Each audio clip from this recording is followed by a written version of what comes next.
अक्षर भी बदला है और उसकी आत्मा भी बदली है। अब देश के सांसद, मंत्री, अधिकारी जब इस पथ से गुजरेंगे तो उन्हें कर्तव्य पथ से देश के प्रति कर्तव्यों का बोध होगा। उसके लिए नई ऊर्जा मिलेगी, प्रेरणा मिलेगी। नेशनल वॉर मेमोरियल से लेकर कर्तव्य पथ से होते हुए राष्ट्रपति भवन का ये पूरा क्षेत्र, उनमें नेशन फर्स्ट, राष्ट्र ही प्रथम, इस भावना का प्रवाह प्रतिपल संचारित होगा।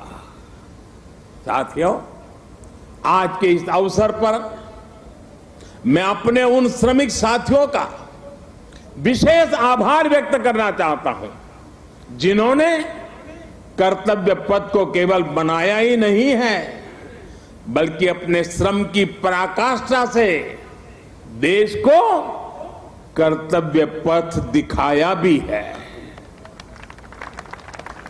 मुझे अभी उन श्रमजीवियों से मुलाकात का भी अवसर मिला। उनसे बात करते समय मैं महसूस कर रहा था कि देश के गरीब, मजदूर और सामान्य मानवी के भीतर भारत का कितना भव्य सपना बसा हुआ है। अपना पसीना बहाते समय वो उसी सपने को सजीव कर देते हैं। और आज जब मैं इस अवसर पर मैं उन हर गरीब मजदूर को भी देश की तरफ से धन्यवाद करता हूं, उनका अभिनंदन करता हूं, जो देश के अभूतपूर्व विकास को ये हमारे श्रमिक भाई गति दे रहे हैं। और जब मैं आज इन श्रमिक भाई बहनों से मिला तो मैंने उनसे कहा है कि इस बार 26 जनवरी को जिन्होंने यहां पर काम किया है, जो श्रमिक भाई है, वो परिवार के साथ मेरे विशेष अतिथि रहेंगे 26 जनवरी के कार्यक्रम।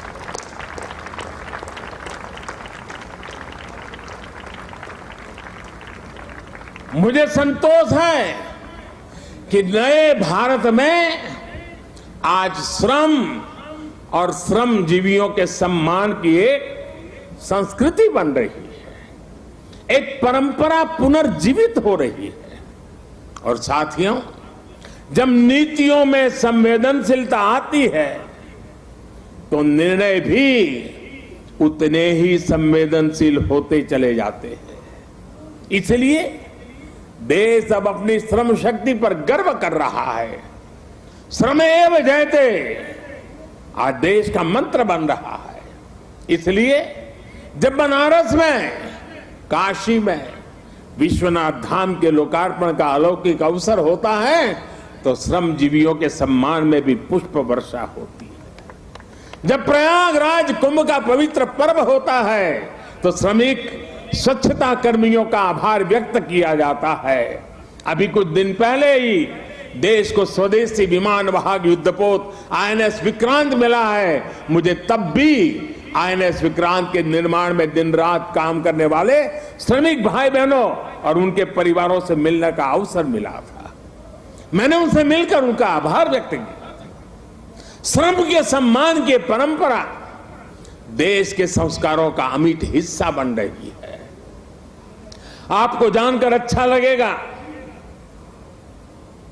कि नई संसद के निर्माण के बाद उसमें काम करने वाले श्रमिकों को भी एक विशेष गैलरी में स्थान दिया जाएगा।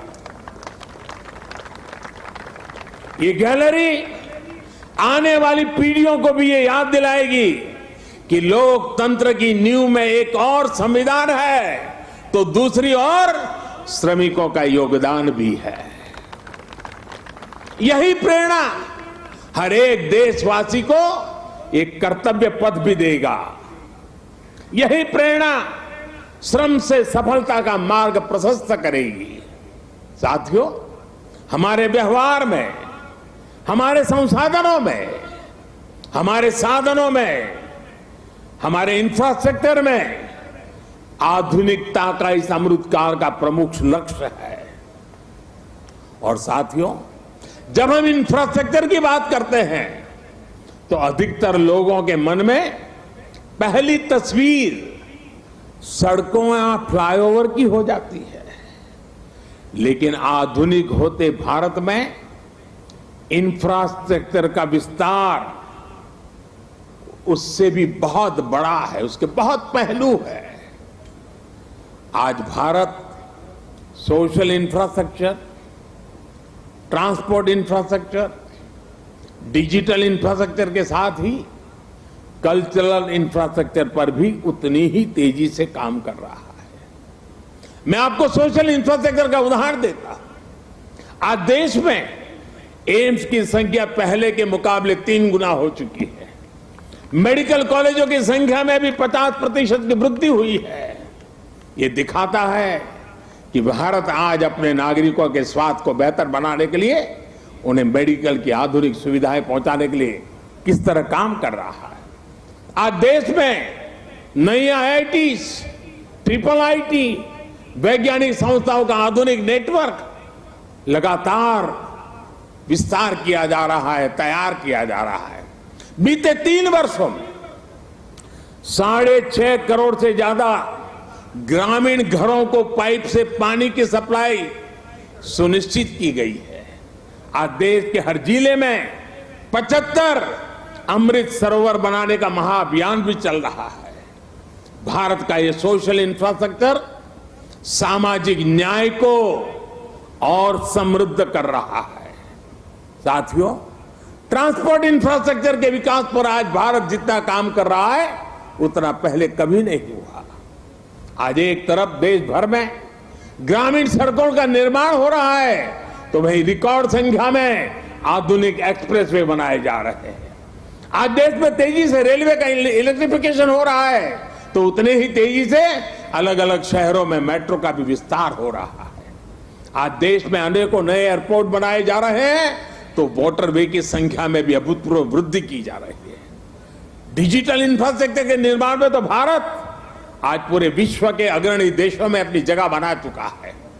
1.5 लाख से ज्यादा पंचायतों तक ऑप्टिकल फाइबर पहुंचाना हो, डिजिटल पेमेंट के नए रिकॉर्ड हो, भारत की डिजिटल प्रगति की चर्चा पूरी दुनिया में हो रही है। भाई और बहनों, इंफ्रास्ट्रक्चर के इन कार्यों के बीच भारत में कल्चरल इंफ्रास्ट्रक्चर पर जो काम किया गया है उसकी उतनी चर्चा नहीं हो पाई है। प्रसाद स्कीम के तहत देश के अनेकों तीर्थ स्थलों का